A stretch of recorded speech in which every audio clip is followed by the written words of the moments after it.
Assalamualaikum warahmatullahi wabarakatuh.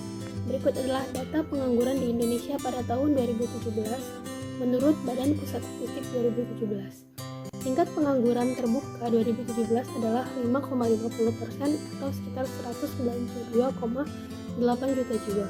Kemudian, jika ditinjau dari jenjang pendidikan, maka penyumbang pengangguran terbesar pada tahun 2017 ada pada lulusan SMK, yaitu 11,41%, lulusan SMA 8,29%, dan lulusan SD 2,62%. Kemudian PPT di daerah perkotaan itu ada 6,79%, sementara di daerah pedesaan ada 4,01%. Provinsi dengan jumlah pengangguran terbesar pada tahun 2017 itu adalah Maluku 9,29%, Banten 9,28%. Berikut data pengangguran di Indonesia pada tahun 2018.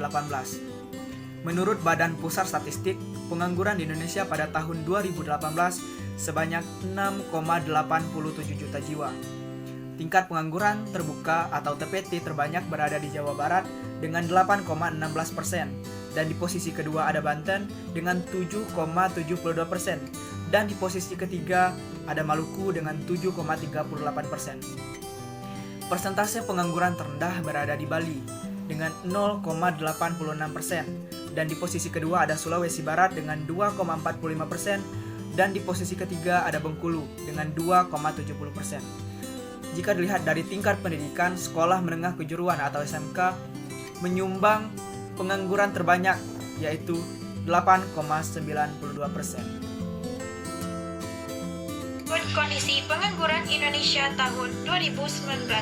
Menurut Badan Pusat Statistik yang dimuat dalam laman sindonews.com, tingkat pengangguran terbuka atau TPT 2019 5,28% atau 7,05 juta orang. Jumlah angkatan kerja sebanyak 133,56 juta orang.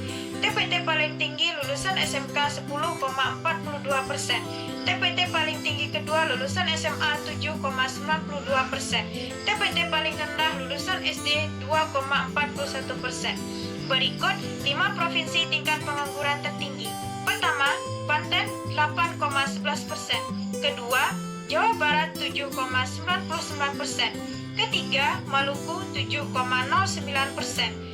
Keempat, Kepulauan Riau 6,91%.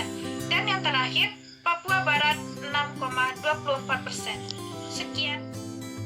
Halo guys, berikut kondisi pengangguran Indonesia tahun 2020. Menurut Badan Pusat Statistik, TPT tahun 2020 sebesar 7,07 atau 9,77 juta orang. Jumlah angkatan kerja 138,22 juta orang. Kenaikan angka pengangguran yang signifikan disebabkan oleh adanya pandemi atau COVID Corona 2019 ini. Berikut 5 provinsi dengan angka pengangguran tertinggi di Indonesia. Yang pertama DKI Jakarta sebesar 10,95%, yang kedua Banten 10,64%, yang ketiga Jawa Barat 10,46%, dan Kepulauan Riau sebesar 10,34%, dan terakhir Maluku 7,5%.